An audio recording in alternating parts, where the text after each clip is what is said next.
I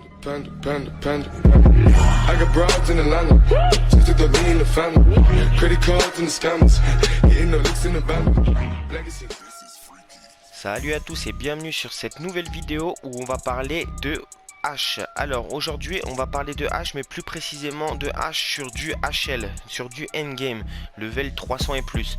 Alors avec le build que je vais vous montrer, vous pouvez aller sur du level 300 jusqu'à level 1000, 1500, 2000, après c'est à vous de voir jusqu'à où vous êtes motivé et selon la technique que vous utilisez. Donc on va regarder comment modder H, quelle capacité utiliser et un petit build pour la Redeemer. Donc si vous avez des commentaires ou des questions, n'hésitez pas, laissez-moi un commentaire juste en dessous et je vous répondrai avec plaisir.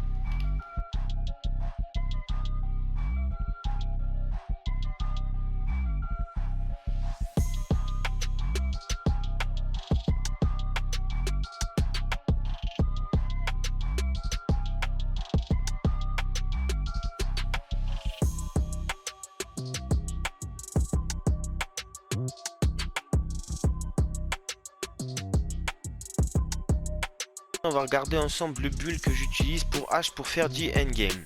Alors pour le endgame, j'utilise charge d'acier pour rajouter du dégât de mêlée vu que je joue à la Redeemer. Après j'ai mis art de la puissance et intensité pour monter à 145 de puissance. Comme ça avec 145 de puissance, les shurikens enlèvent toute l'armure du mob. Pour ça du coup j'ai mis shuriken chercheur, c'est le mode augmentation de H. Avec ce mode, quand vous envoyez un shuriken, ça enlève toute l'armure du mob. Du coup c'est plutôt efficace, surtout sur du level 300-400 ou plus.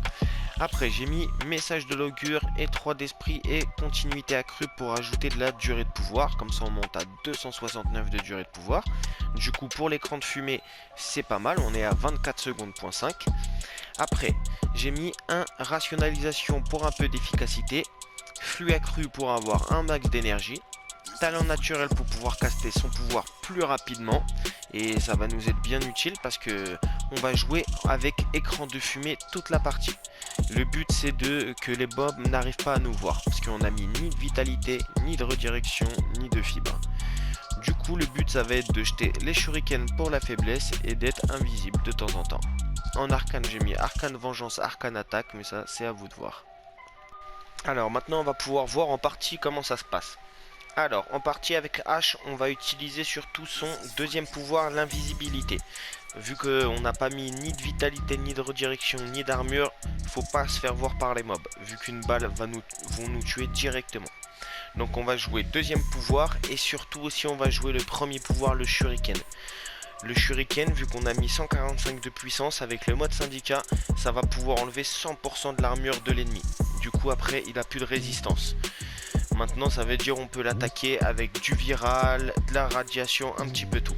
Alors moi si je peux vous conseiller sur du endgame, c'est surtout le viral. Du coup comme ça l'ennemi n'a plus d'armure, sa vie elle est divisée par 2. Et là on peut aller sur du mob 2-3 000 facilement.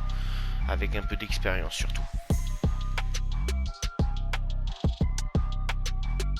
On va regarder ensemble les pouvoirs et le passif de H. Alors pour le passif de H c'est très simple. H augmente les dégâts de saignement et la durée de saignement. Donc la durée de statut. Ce qui est très utile si on a une arme qui fait du tranchant. Après le premier pouvoir de H c'est le shuriken. Un pouvoir qu'on va beaucoup utiliser. Vu que ce shuriken il fait des dégâts mais on va pas s'en servir pour ça. On va mettre le mode augmentation et on va retirer 100% de l'armure des ennemis si on a assez de puissance. Après, le deuxième pouvoir, c'est l'écran de fumée. Alors H fait exploser une bombe fumigène qui étourdit les ennemis proches et la rend invisible.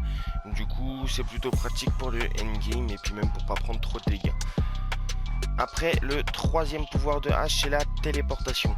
Alors H se téléporte vers une cible et ça l'ouvre au coup de grâce. Du coup, c'est vraiment pas mal.